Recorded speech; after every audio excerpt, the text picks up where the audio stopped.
안녕하십니까. 맨눈으로 세상의 흐름을 읽어드리는 Y타임스 정세 분석의 추북일입니다.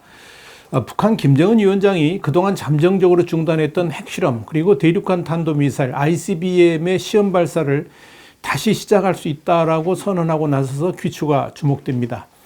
김정은 위원장은 19일 열린 이 노동당 정치국 회의를 주재하면서 미국에 대한 신뢰 조치를 전면 제고하고 잠정적으로 중단했던 모든 활동을 재가동하는 방안을 검토하겠다라고 밝혔다. 이렇게 북한 노동당 기관지 노동신문 그리고 조선중앙통신 등이 20일 보도를 했습니다.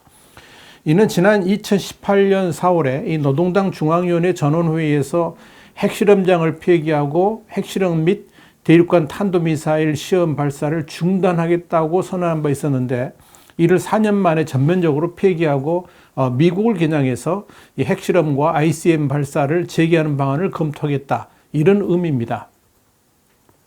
이 북한의 선전 매체들은 이 정치국 회의는 미국의 날로 우심해지고 있는 대조선 그러니까 대북 적대 행위를 확고히 제압할 수 있는 보다 강력한 물리적 수단들을 지체 없이 강화 발전시키기 위한 국방정책 과업들을 재포치했다. 그렇게 말하면서 미국과의 장기적인 대결에 철저히 준비할 것을 강조했다라고 전했습니다.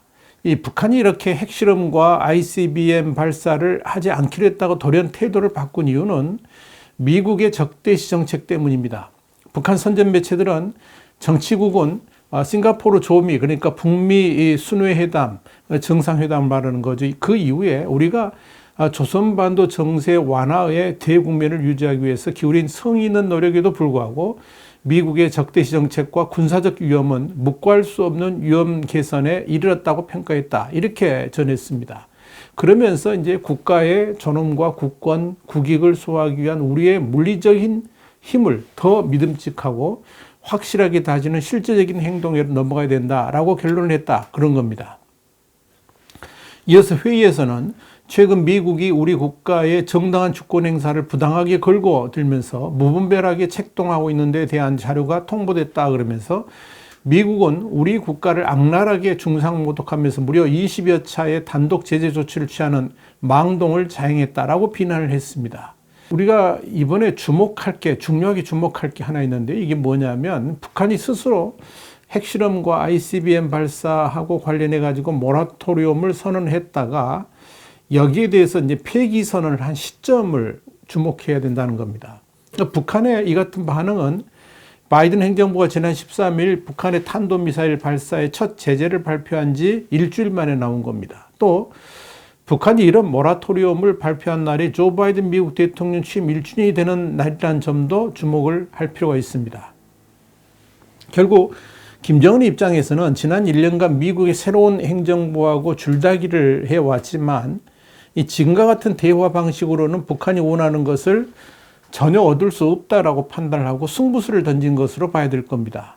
특히 이 북한의 입장에서 미국이 먼저 대북 제재 완화라든지 북한이 말하는 소위 대북 적대시 정책을 처리하면서 북한과 협상 재개를 요구하는 것이 아니고 오히려 전략적 인내의 보활이라고 할 정도로 이 북한 내부의 경제적 위기 상황을 역이용해서 시간 끌기를 하고 있다. 이렇게 판단한 것으로 보입니다.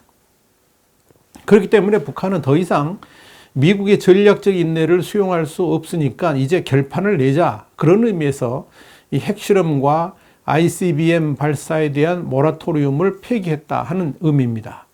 또 하나 생각할 수 있는 것은 지금 러시아하고 미국 간의 충돌, 그러니까 우크라이나 사태를 두고 강경 대처를 하고 있는 상황에다가 미국과 중국 간의 패권 싸움까지 벌어지고 있죠. 자, 이런 위기를 틈타서 김정은까지 이 전쟁판에 끼어들어서 주가를 높이겠다. 이런 의도도 있는 것으로 보입니다. 사실 이 우크라이나 사태는 러시아의 말도 안 되는 요구, 그러니까 옛 소련의 세력권을 다시 러시아의 품으로 복원할 테니까 여기에 대해서 미국을 비롯한 서방 세계가 서면으로 인정해달라. 이런 억지 요구를 하고 있는 거 아니겠습니까? 여기에 대해서 미국이나 유럽이 강력하게 반발하면서 이걸 거부하고 있는 모양새다. 이렇게 정리할 수 있을 겁니다. 그러니까 당연히 미국 입장에서도 물러설 수가 없죠. 자, 이런 상황에서 중국도 대만을 향한 칼을 빼들 가능성이 여전히 남아 있습니다. 물론 대만을 향한 전면 공격은 아니다 할지라도 이 대만이 실질 점유하고 있는 섬들을 타격해서 점유하는 그런 도발을 할 가능성이 충분히 있습니다. 이렇게 미국의 외교가 혼란한 틈에 이 북한도 끼어든 거죠. 북한이 도발을 해도 미국과 맞서는 러시아와 중국이 북한을 비호해 줄 것이라는 확신이 있기 때문에 김정은이 저렇게 핵실험과 이 ICBM 모라토리움 폐기를 선언하면서 미국을 자극하고 있다. 이렇게 보시면 될 겁니다. 그런데요, 여러분, 이렇게 신년벽도부터 미사일을 도발하는 북한에 대해서 중국은 예상대로 적극적으로 감싸기를 하고 있습니다. 현실적으로 보면 베이징 동계올림픽이 한 달도 남지 않은 상황에서 이 북한의 미사일 도발이 중국에게 결코 달갑지 않을 겁니다.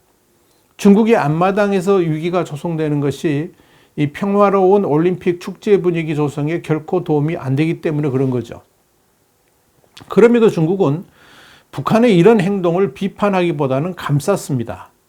자오리젠 중국 외교부 대변인은 19일 정례 브리핑에서 지금 말할 수 있는 것은 안보리가 이른바 대북 제재 결의 초안을 토론할 계획이 없다는 것이다 그러면서 안보리 구성원들이 대국적인 견제에서 장기적으로 내다보면서 현재 정세를 신중하게 보기를 희망한다라고 말을 했습니다.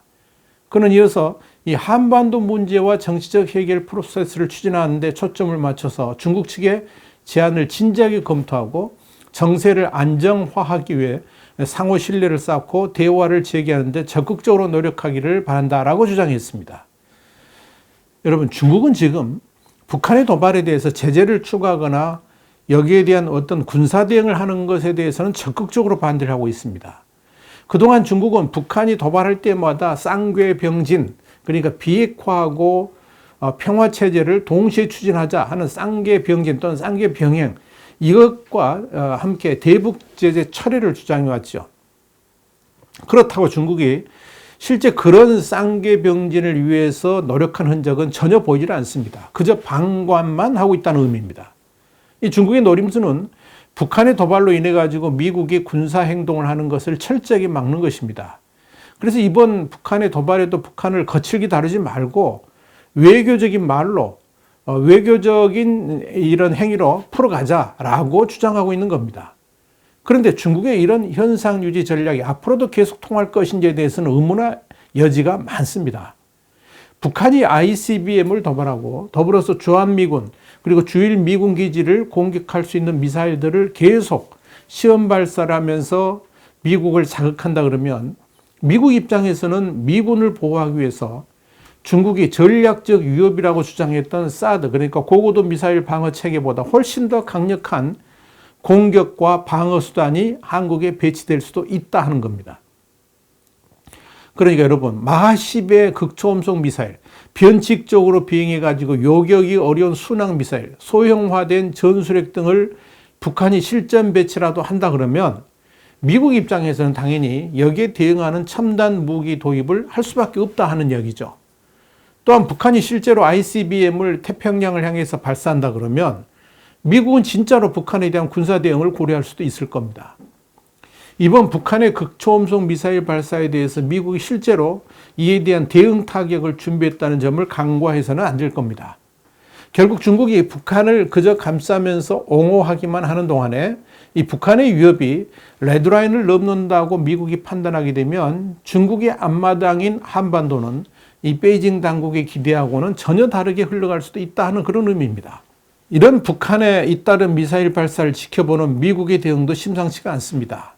이미 미 해군의 가장 강력한 전략 핵 무기인 오하이오급의 핵추진 전략 잠수함인 네바다함이 태평양의 괌 기지인 아르파 항구에 기항한 사실을 이례적으로 공개를 했죠. 그러면서 이 중국과 북한에 분명한 메시지를 보낸 적이 있습니다.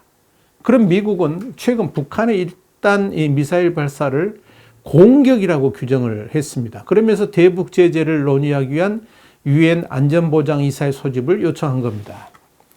린다 토마스 그린필드 유엔 주재 미국 대사는 18일 이 워싱턴 포스트하고 화상대담에서 최근 북한의 미사일 발사에 대해서 이렇게 말했습니다. 북한에 대한 압박을 계속 강화하겠다 그러면서 그들의 공격은 유엔 안보리 결의 위반이라고 분명히 선을 그었습니다. 중요한 것은 미국이 북한의 무력 시위에 대해서 도발이라는 용어를 쓰지 않고 한층 수위가 높은 공격, 어택이라는 표현을 썼다 하는 겁니다. 미국 입장에서 안보리에서 북한 문제를 논의해도 해결책이 나오지 않을 수 있다는 것을 잘 알고 있습니다. 중국이 미국의 대북 제재 추간에 대해서 반대할 것임을 이미 예고했기 때문이죠. 그럼에도 미국이 계속 유엔 안보리의 대북 제재를 거론하는 것은 북한에 대한 미국의 행동에 대해서 명분을 쌓기 위함일 겁니다. 그렇다면 이제 미국의 태도도 강경해질 수밖에 없습니다. 때마침 도널드 트럼프 전 대통령 시절 백악관 국가안전보장회의, 그러니까 NSC 대북 담당국장을 지냈던 써니 루제로 전 백악관 국가안전보장회의 NSC 대량살상 무기 담당 선임국장이 이 CNBC 방송에 출연을 해가지고 이런 말을 했습니다. 바이든 대통령은 대북 관여 정책만을 선택했다 그러면서 그는 지난해 북한의 미사일 시험에 어떤 제재도 하지 않았다라고 비판했습니다. 왜 가만히 있었냐 하는 거죠. 싱크탱크 민주주의 수호재단, 그러니까 FDD에 지금 현재 근무 중인 루제로 전 국장은 이건 북한의 4번에 달하는 미사일 시험으로 잘못이라는 것이 드러났다 그랬습니다. 그러면서 북한은 미사일을 발사하고 미국이 과잉 반응을 하고 그 뒤에 협상을 제안하는 수순을 밟지만 그들은 절대 협상에 나서지 않고 대신 무언가를 요구할 뿐이다 라고 지적을 했습니다. 그러면서 루제로 전 국장은 이 바이든 대통령이 할 일은 압박을 높이는 것이라 그러면서 대화 의지를 밝히면서도 동시에 북한이 미사일 시험을 하는 한 제재는 계속될 것이라는 점을 분명히 해야 된다라고 제언을 했습니다. 그는 바이든의 전임자, 그러니까 트럼프가 저지른 실수는 대화 시작 자체를 업적으로 여겼다는 것이라 그러면서 이는 절대로 그렇지 않다 이런 말도 했습니다. 루제로 전 국장은 이어서 지난해 가을처럼 탄도미사일 발사에도 제재로 대응하지 않으면 북한은 이것을 괜찮다는 사인으로 받아들인다 그러면서 이제 바이든 행정부가 그렇지 않다고 한 것이라고 이렇게 분석을 한 겁니다. 이 루제로 전 국장의 이런 발언은 북한의 미사일 도발에 대한 미국의 강경한 대응을 주문하는 것으로 미국 내 여론을 대변하고 있다라고 보시면 될 겁니다. 이런 측면에서 미국 국방부가 미국 시간으로 18일 북한의 이딴 미사일 발사 시험을 심각하게 받아들이고 있고 이 위협을 평가자료하지 않는다라고 밝힌 점을 주목할 필요가 있습니다. 제이크 설리번 미국 백악관 국가안보보좌관도 14일 CNN하고 인터뷰에서 이런 말을 했습니다. 북한의 연이은 미사일 도발이 한국과 일본을 위협한다 그러면서 이런 미사일 발사와 도발이 계속되면 확실하게 대응할 것이다. 이렇게 경고를 했습니다. 결론적으로 북한의 핵실험과 ICBM 발사 관련 모라토리움 폐기 선언은 한반도 주변에 엄청난 군사적 긴장감을 가져다 줄 것으로 보입니다. 이미 군사적 대응을 할 수도 있다라고 선언을 한 미국의 대응이 과연 어느 수준까지 가게 될지 귀추가 주목됩니다. 와이타임스 정세 분석이었습니다. 다음 시간 다시 뵙겠습니다. 감사합니다.